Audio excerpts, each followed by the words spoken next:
오늘 말씀은 시편 132편입니다. 또한 이 132편과 밀접하게 관련되어 있는 사무엘하 6장을 읽었습니다. 이 132편은 우리가 120편부터 134편, 15편에 걸쳐서 시리즈로 성전에 올라가는 노래라는 커다란 단락 가운데 있는 132편입니다. 주로 이 132편은 이스라엘 3대 절기 중에서 특별히 초막절하고 밀접히 관련되어 있는 것으로 보고 있습니다. 물론 6월절이라든지 또는 맥추절에도 이 15개의 시편에 예배가 드려졌을 것으로 보고는 있지만 가장 직접적으로 밀접히 관련되어 있는 것은 초막절, 추수감사절입니다. 오늘도 이 132편의 제목이 성전에 올라가는 노래로 되어 있습니다. 여호와여 다윗을 위하여 그의 모든 겸손을 기억하소서라고 시작을 해서 이 시 또한 간접적으로는 다윗이 마치 지은 것처럼 되어 있습니다. 내용을 보면 4절에 있는 것처럼 내 눈으로 잠들게 하지 아니하며 내 눈꺼풀로 졸지 아니하기를 여호와의 저수 곧 야곱의 전능자의 성막이 발견하기까지 하리라 하였나이다 라는 그 말씀을 통해서 사무엘하 6장에 있었던 우리가 읽었었던 다윗이 여호와의 언약궤를 다윗성으로 모셔오는 그 과정이 배경이 되고 있는 것을 암시하고 있는 듯합니다. 그러나 이 132편은 사실은 다윗을 위하여 또는 다윗에게 바쳐진 대표적인 왕을 위한 노래이지만 사실은 이것은 포로기 귀환 공동체 이후에 활성화됐다고 할 수 있습니다. 이어지는 133편에 보라 형제가 연합하여 동거함이 어찌 그리 선하고 아름다운고 하고 맞물려 생각할 때에는 포로기 이후라기보다도 포로기 이전에 예를 들어서 이 요시아 왕 같은 경우에도 해당할 수 있는 것으로 보고 있습니다. 어쨌든 간에 다윗 시대로 보기보다는 그 훨씬 더 이후에 하나님으로부터 세워진 왕, 새로운 메시아를 간절히 소망하면서 불렀던 노래인 것만은 분명합니다. 이 132편과 관련돼서 제가 제목을 이렇게 정했습니다. 다 함께 읽어볼까요? 우리의 마음과 열정은 에브라다 나무밭에서 여호와의 처소 성막을 찾아 발견하기까지 졸지도 자지도 않으리라 라는 제목을 달았습니다. 사실 이 구절들은 다 오늘 있었던 132편에 있었던 말씀들입니다. 사실 이 132편에 있는 내용을 보면 매우 까다롭습니다. 내용이 어떻게 보면 난해에 가까울 정도입니다.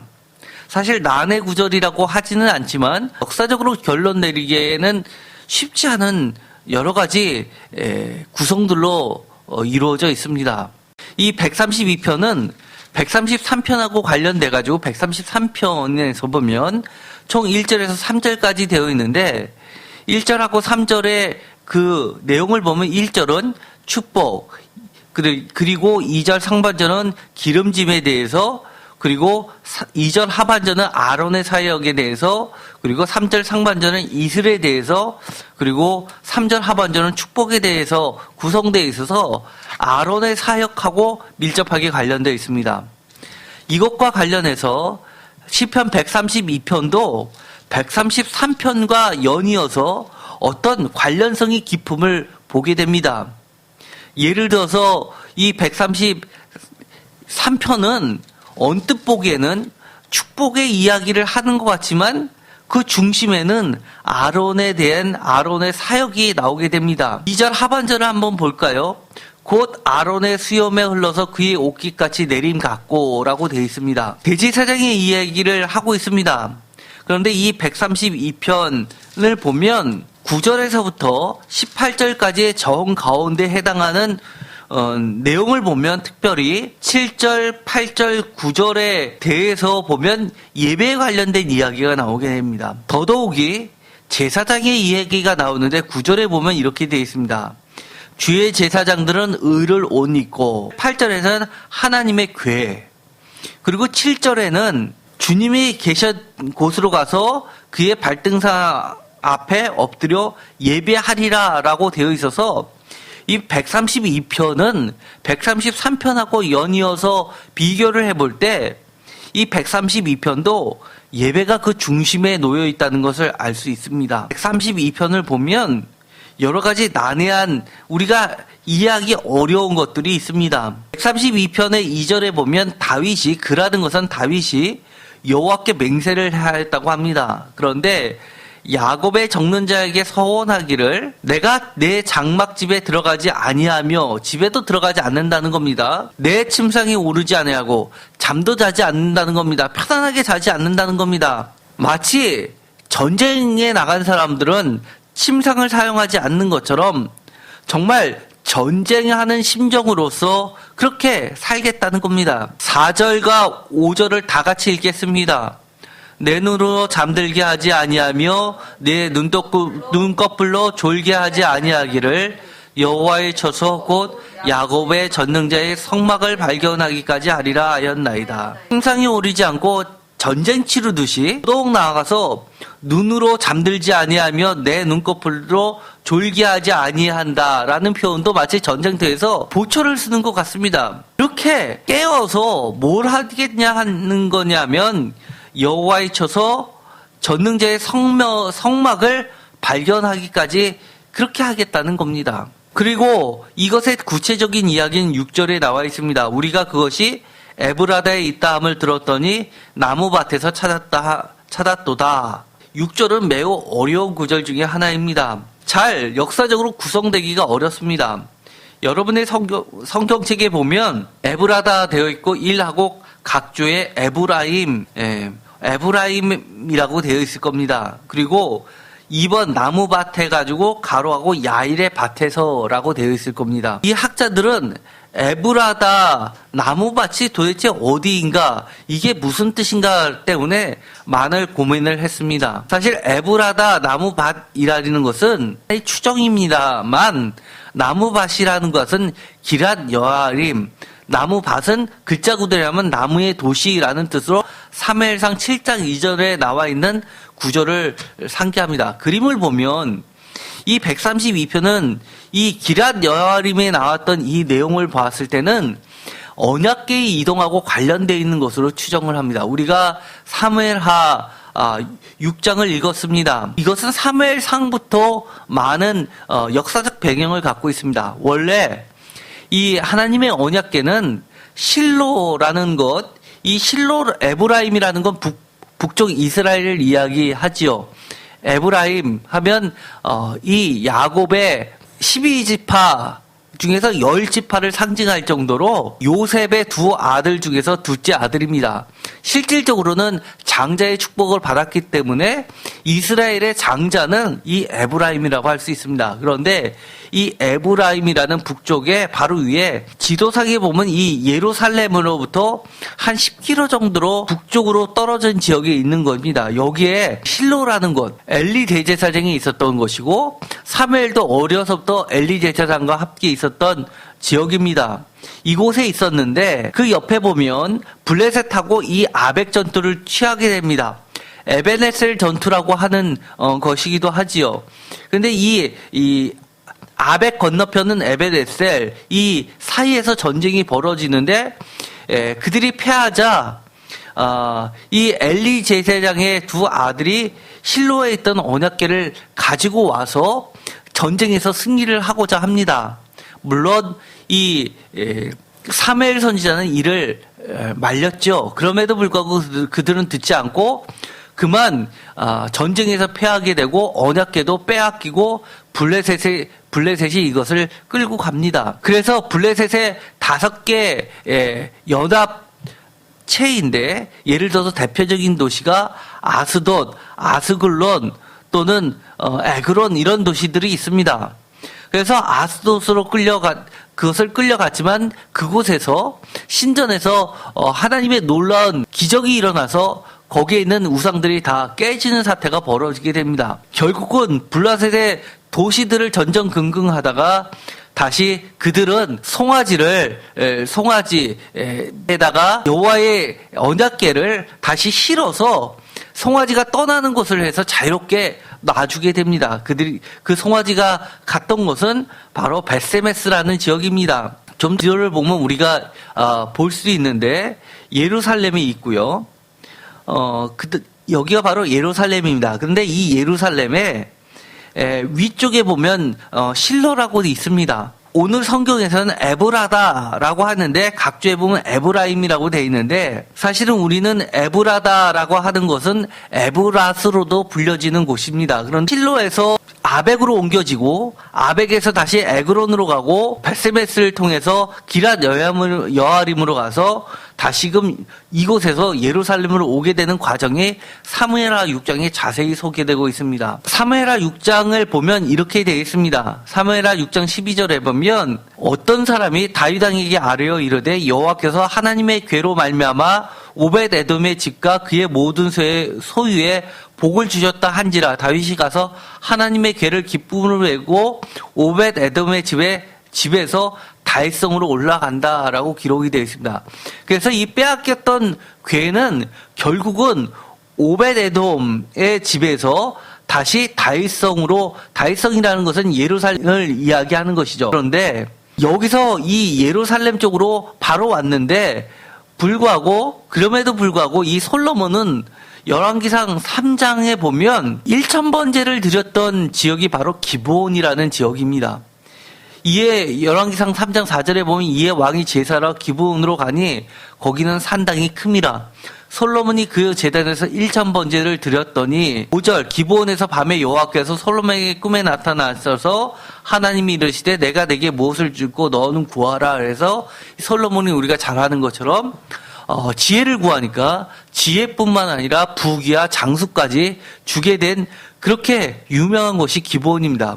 또 기브온은 어느 정도로 유명한 지역이냐면 여호수아 때 가나안과의 전쟁에서 해가 중천에서 머물러서 지지 않음으로써 전쟁에서 이겼던 역사가 있었습니다. 바로 그것이 기브온이라는 곳입니다. 그렇기 때문에 기브온은 매우 신성시되는 지역입니다. 그런데 하나의 관심거리는 이겁니다. 왜 솔로몬은 예루살렘 성전이 세워지기 전에 예루살렘에는 다윗성만 있었는데 분명히 다윗이 이 언약궤를 다윗성으로 가지고 왔는데 그것의 근거는 사무엘하 6장 12절인데 당연히 언약궤가 다윗성에 있었는데 왜 다윗성에서 제사를 드리지 않고 기브온 산당에서 예배를 드렸을까라는 점입니다. 여러 가지 명확하게 성경은 이야기하고 있지 않습니다. 다만 우리가 여러 가지 본문 중에서 그나마 추정할 수 있는 것은 역대상 16장 38절에 보면 다윗 왕 때 대제사장 사독을 시켜서 기브온 산당에서 산당이라는 것은 제사를 드릴 수 있는 단이 설치되어 있는 걸 다 산당이라고 불렀습니다. 엄격히 얘기하면 지방 성소인데 예루살렘 성전이 세워지고 나서는 나머지 지방의 처소들은 예배 처소들은 전부 다 마치 산당, 우상의 냄새가 나는 그런 산당으로 불려졌던 특징들을 따르고 있습니다. 그런데 이 기브온 제사처에서 매일 아침 저녁 2번 상번제를 드리게 시켰습니다.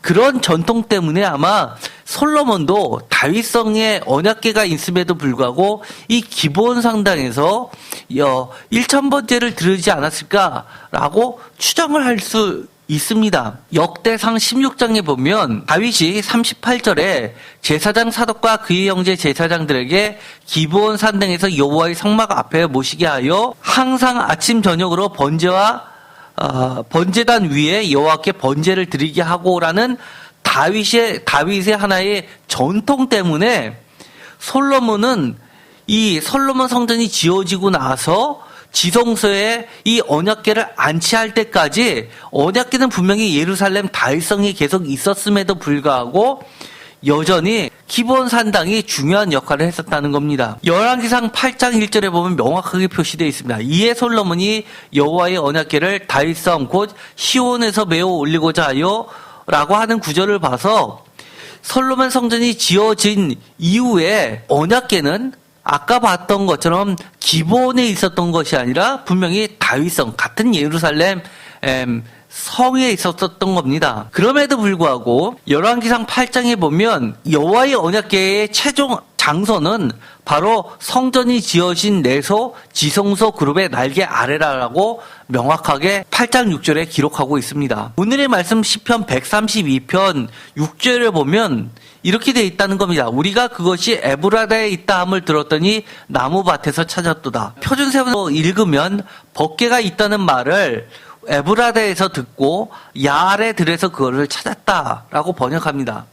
이런 것을 종합해 볼 때는 에브라다는 실로를 이야기하는 것으로 추정을 하고 나무밭은 나무의 도시라는 기랏 여아림을 가리키는 말로 이해를 할 수밖에 없습니다. 그런데 이것이 아니고 이것은 불명확한 장소다라고 지금도 주장하는 학자들도 물론 있습니다. 그럼에도 불구하고 우리가 여러 가지를 종합해서 가장 근접치를 추론하는 것은 오늘 시편 132편의 절을 해석하는 데 도움을 조금이라도 얻기 위함입니다. 그러나 한계는 분명히 있습니다. 지금까지 말씀드렸던 것처럼 성경은 너무나 오래전에 기록이 되어 있고 또 그 내용이 많지를 않고 매우 적다 보니까 매우 적은 정보로서 그것을 다 역사를 재구성하기는 한계가 분명히 있습니다. 사무엘상 7장 1절에 보면 기랏 여아린 사람들이 와서 여호와의 궤를 옮겨 산에 사는 아비나답의 집에 들어놓고 그의 아들 엘리야사를 거룩하게 구별하여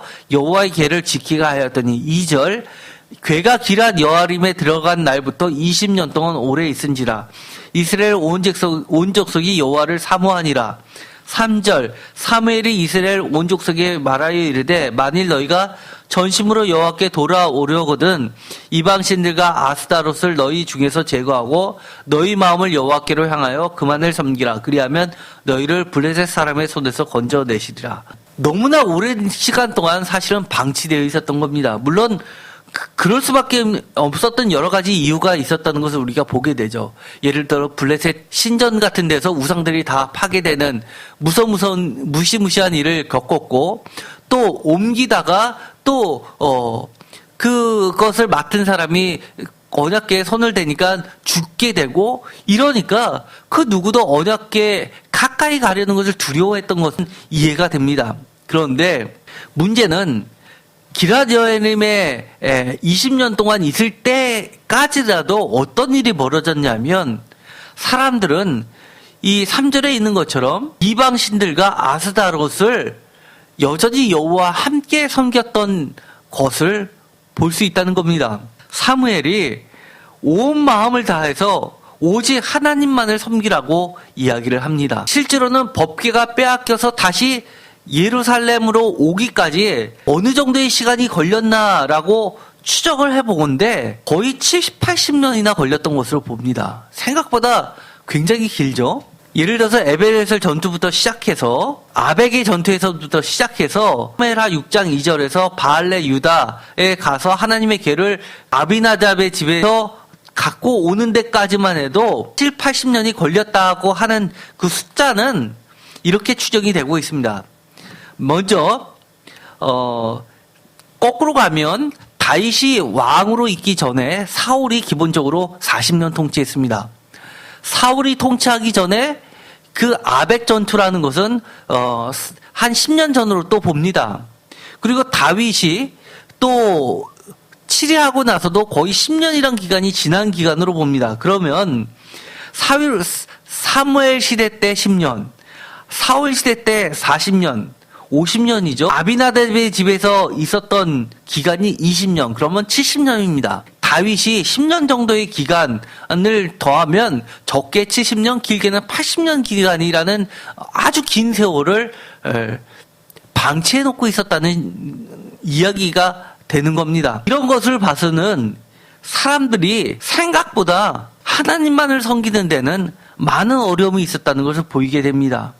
그만큼 하나님을 섬기기보다는 어떤 구심점이 없다 보니까 각 집안 상당에서 그들이 풍습과 섞여져서 그야말로 여러 가지로 섞여서 하나님이다라고 하고선 야훼 신앙을 지켜 섬겨왔던 것들이 있었던 겁니다. 그때 이런 신앙의 순수성을 살리기 위해서 잘못된 것을 제하는 이 모든 과정 속에 언약궤가 돌아오는 데는 필수적이었습니다. 사무엘상 4장에 보면 이 에벤에셀과 아벡에서의 전투 얘기가 나오게 되고 3절에 보면 언약궤를 실로에서 가지고 나오는 이야기가 기록되어 있고 사무엘상 4장 11절에는 바로 하나님의 언약궤가 빼앗기고 엘리의 두 아들인 홈니와 비느하스는 죽임을 당하고 12절에는 오랜 전통의 실로 성전이 파괴되는 단초가 제공하게 되는 역사적 배경들을 보여주고 있습니다. 실로라는 구심절이 사라지고 나서 그 다음 구심절의 역할을 하게 된 것이 바로 예루살렘 성전이었던 겁니다. 오늘 이 132편은 순례자들이 먼 기간 순례를 통해서 예루살렘 성전을 향해서 올라오면서 그들이 한 마음으로 온 마음으로 여호와의 초서를 향해서 달려가는 그 심정이 바로 132편 5절에 있는 것처럼 이 다윗의 심정으로 그들은 올라왔다는 겁니다. 5절을 다 함께 읽도록 하겠습니다. 여호와의 처소 곧 야곱의 전능자의 성막을 발견하기까지 하리라 하였다이다. 그들이 다윗이 그토록 전능자의 성막을 발견하기까지 그들은 4절에 있는 것처럼 잠들게 하지도 아니하고 눈꺼풀로 졸게 하지도 않는 그런 심정으로 그렇게 순례의 길을 떠나왔던 겁니다. 그래서 결국 7절에 있는 것처럼 그들은 오직 하나님이 계신 곳으로 들어가서 그의 발등상 앞에 엎드려서 예배하기만을 간절히 소망했던 것을 드러내면서 찬양을 드리면서 이 다윗이 그토록 하나님의 언약궤를 찾아오려고 간절히 소망했던 그것이 실현됨을 보여주고 있습니다. 6절에 보면 우리가 그것이 에브라다에 있다함을 들었더니 나무밭에서 찾았도다 하는 이 이야기는 에브라다를 실로라고 본다면 과거에는 실로에 있었다라고 그렇게 모두들 얘기해서 이처럼 실로라는 곳에서 예배를 드렸는데 지금은 실로를 가도 실로는 폐허가 되고 여호와의 언약궤는 사라지고 없고 나무밭에서 기럇여아림에서 방치되어 있다시피 되어 있는 것을 발견하고 그것을 다시 여호와의 영원한 곳 안식처로 모셔왔다는 그들의 간절한 마음을 표현하고 있습니다. 사실 이 실로라는 이 뜻은 글자 그대로 하면 안식의 장소라는 뜻입니다. 그래서 그 전에는 하나님께서 이 실로에 안식하셨다가 지금은 예루살렘 성전, 예루살렘, 평화의 도시 또는 이루짤렘, 의의 도시에 하나님이 영원한 안식처를 삼으셨고 기름 부음 받는 자를 통해서 영원한 나라를 약속하셨다라고 말할 수 있는 겁니다. 오늘 이 132편을 불렀던 사람들의 심정을 한번 돌이켜 볼까요?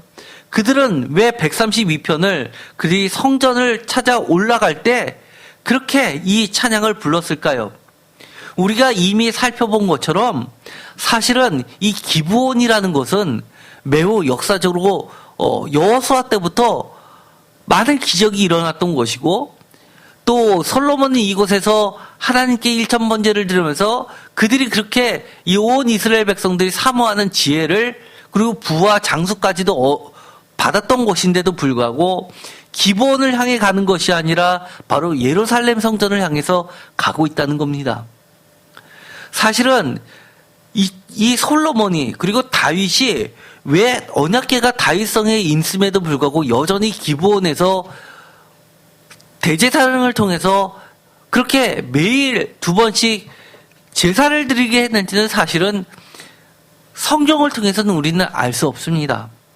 다만 이 132편에서 시간이 많이 지났음에도 불구하고 여전히 이러한 노래를 부르는 것은 이 성전에 올라가는 모든 사람의 마음이 최소한 그토록 언약궤를 찾아서 열심을 냈던 그 마음만큼은 같다 또는 그 마음처럼 우리 모두가 한 마음으로 여호와를 향해서 가야 된다라고 이야기를 하고 있는 겁니다.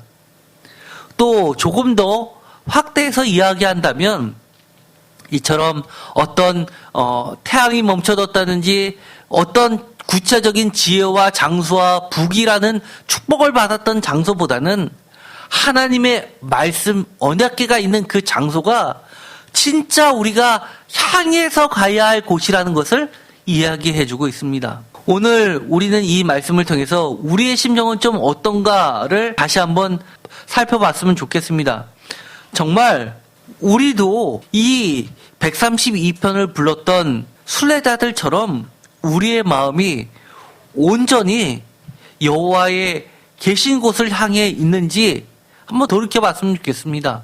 우리의 열정이 1000번제를 드려서 이런 지혜를 얻고 부귀와 장수를 얻었던 그런 것을 사모하는지, 아니면 정말 하나님의 모습이, 하나님의 말씀이 있는 곳을 사모하는지, 예루살렘의 성전이 있음에도, 그리고 하나님의 언약궤가 있음에도 불구하고 여전히 많은 곳에서 우상이 섞여서 예배 드려졌던 그런 것들을 여전히 우리는 사모하고 있는지를 돌이켜 봤으면 좋겠습니다. 우리의 열정, 우리의 마음, 이런 것은 어디에 있습니까? 정말 하나님의 초소를 향해 그 성막을 찾아 발견하기까지 졸지도 자지지 않겠다라는 그런 심정이 있습니까? 아니면 우리가 추구하는 것이 말씀이 아니라 하나님이 계신 것, 하나님의 임재가 아니라 지혜와 부귀와 그리고 영화가 있으면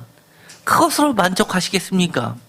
아니면 사무엘이 안타깝게 외쳤던 것처럼 하나님도 섬기면서 여러 가지 우상들도 함께 섞여서 섬기고, 그리고 사람들이 하나님께 예배드리는 것이라고 서로들 격려하면서 모여있고 서로와의 교제에 중심되는 곳이, 그런 것을 우리가 사모하고 있는지 우리는 다시 한번 좀 냉철히 우리 자신을 바라봤으면 좋겠습니다.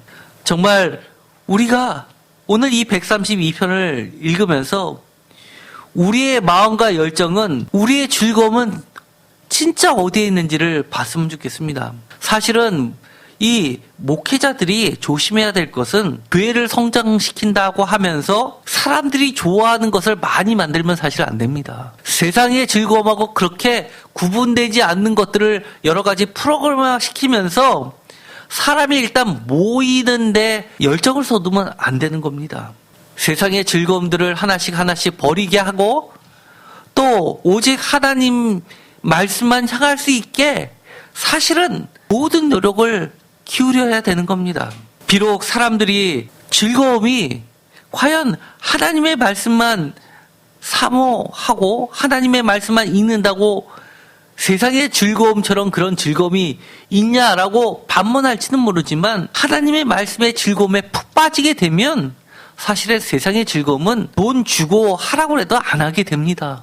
그럼에도 불구하고 우리는 여전히 하나님을 섬긴다고 그렇게 얘기합니다.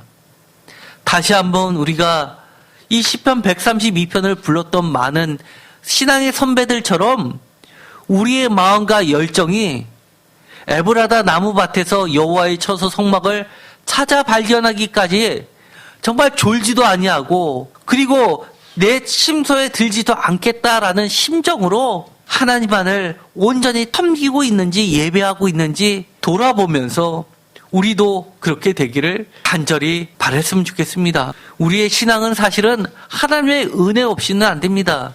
만약에 우리가 교회에서 예배드리고 말씀 공부하는 것보다 사실 친교하는 게 더 즐겁다면 하나님께 기도하십시오.